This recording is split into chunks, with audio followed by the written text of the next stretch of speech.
Hello and welcome to Queendom TV. It's just a special shout out to my new subscribers and also my old subscribers. To my new subscribers, thank you so much for subscribing. I appreciate it so much, guys. When I see my subscribers going up, I'm like, oh my gosh. But also to my old subscribers, I just want to let you guys know that I will be continuing with my regular content. I've just been doing some videos about the media and a few other bits and bobs because I feel like I talk about them and I refer to them a lot and how corrupt they are, and it just didn't really make sense to continue talking about other things without also exposing just how bad those things are. So now that I've kind of got a lot of the media stuff out of the way that you guys can all check out if you're interested, I will be going back to my explaining about things that are going on in Hollywood and the world in general. So if you guys do enjoy this, please hit the subscribe button.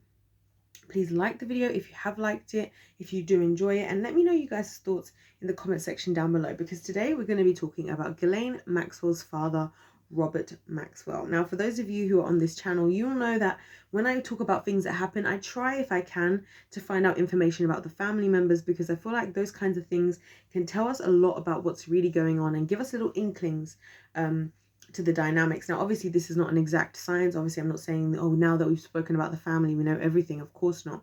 What I am saying is there's a lot just to be learned. And now Robert Maxwell is a very interesting figure.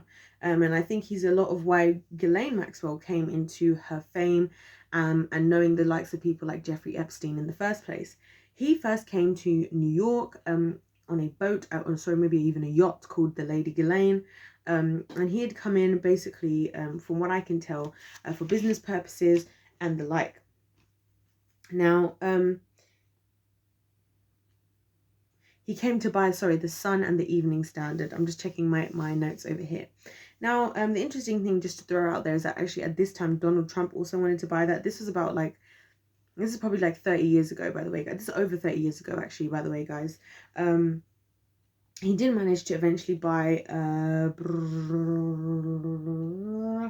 he did manage to buy it, but then he had a very little dodgy situation where basically he had taken, I think it was like 750 million from the pension fund based on some debts or something he'd had. It's all very convoluted and kind of hard to explain, and he disappeared. But then he shows up again on the scene. He's fighting with, sorry, I'm just double checking down here. Now, one of the things I want to point out, sorry, before I forget about Robert Maxwell, is the fact that as he was out gallivanting, doing whatever he was doing, unfortunately, he lost a lot of his family members, including his parents, I think 3 of his siblings, and also one, and his grandfather, in Auschwitz. He was actually Jewish. So Ghislaine Maxwell actually comes from a Jewish family. And Robert Maxwell had specifically changed his name to Robert Maxwell to kind of hide his Jewish roots, because obviously at the time the whole anti-Jewish thing was happening, which is obviously completely despicable, how these people were being killed. So he kind of wanted to disassociate from that so he could kind of go on and live his own thing. Now, he wanted to make money, and he wanted to make money in a way that would not cost him much, but would make him loads. And he realized that knowledge is a commodity, and therefore he ended up becoming one of the biggest scientific journals, or creating one of the biggest scientific journals in the world at the time. And he also specifically went against the research of other scientists, kind of disproving what they did. Now, the interesting part about this is his connection to Rupert Murdoch, because they got to the point where the Mirror, the Daily Mirror, all the Mirror type media outlets. And again, isn't it interesting how the media always factors back in to everything? Even with Ghislaine Maxwell, we're talking about the media again. And this is why I've spent a lot of time on my media series, guys, which is coming out. I've done some videos that are out already and more to come, so please check those out. But he was fighting with Rupert Murdoch to buy these companies. And again, 30 years ago, Rupert Murdoch was already on his reign of terror. I kind of talked about his connection both to the British government, also to Ghislaine Maxwell in previous videos, so check those out. But again, it just goes to show he was fighting for this power. Now, because of the monopoly rules, which I didn't really explain this in another video, but pretty much the way the monopoly rules work, as in when I talk about monopoly, is if there's this like law that's out there basically that says companies cannot be the sole owner of a whole industry, pretty much. So these monopoly laws stop them from being able to do that. And that's kind of how the big media five works, is that each of them take the maximum amount of share of every particular industry that they can without crossing over to the being considered a monopoly, which therefore would be illegal. Now, Rupert Murdoch was not happy about this. Apparently, they were not really fans of each other. They went back and forth. Eventually, Maxwell did actually just buy the newspaper, as I mentioned. And people really liked him. Apparently, he was very popular, but he kind of had potentially a dodgy ending.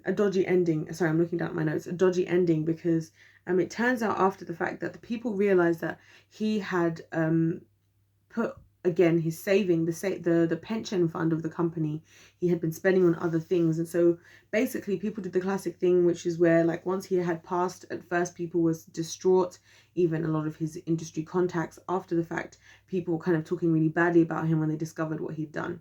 Now, the reason why I'm mentioning a lot of these things, guys, is because I'm trying to give like some ideas and throw out some food for thought as to what could be going on with Ghislaine Maxwell and how she got to where she did. I don't know if I mentioned this already, but the yacht her father came in on, was traveling on, was called the Lady Ghislaine, and Ghislaine was his youngest child. Now, again, just this whole idea of Rupert Murdoch versus Robert Maxwell. We've got Rupert Murdoch is still out there doing whatever he's doing. No one's really stopping him from doing what he's doing at the moment. And so I wonder what kind of things he might have done to get rid of the competition. Obviously, Donald Trump from years ago was involved as well. And so it's all these really interesting things where the media and the world tries to make us think that stuff is just happening kind of out of nowhere now, and that we don't really know where things came from, and we don't really know why things are happening, or that we, and to try and distract us from long-term, long-lasting, disagreements that have happened between people. But it's very clear that in a lot of these scenarios, people were, in a lot of these scenarios, a lot of this stuff, these battles that have been going on have been long lasting. And I think this is one of the things that's being covered up. And I think this is one of the reasons why the Ghislaine Maxwell trial might be so problematic, because people kind of know that Ghislaine is, she historically, obviously, from her father, is already involved in the media. So I think if you're somebody like Rupert Murdoch, you might want to put her on the stick, if you want to put it that way, and allow her to be get in trouble for what she was involved in and cover himself. But the other thing is, because she was involved, because of who her father was, she also probably has a lot of information, and therefore, even though they may not go as far as to fake a death like they did with Jeffrey Epstein, they still want to hide her trial online as they can, with the power that they have, because only 5 of them own, technically 4 if you even want to look at it, all of the media and a lot of the sports and entertainment industry and publishing industries anyways. So you guys let me know your thoughts in the comment section down below. Let me know what you guys think about this whole Robert Maxwell, Ghislaine Maxwell thing. Also subscribe, of course, if you're feeling the vibe and you've enjoyed this video and you want to hear more. Don't forget to check out my media playlist, where I talk about a lot of these different things the details of the media specifically, but check out my other videos where I just talk about the exploitation in the industry. Other than that, do like the video if you've liked it. God bless you all, and I'll see you in my next one. Goodbye.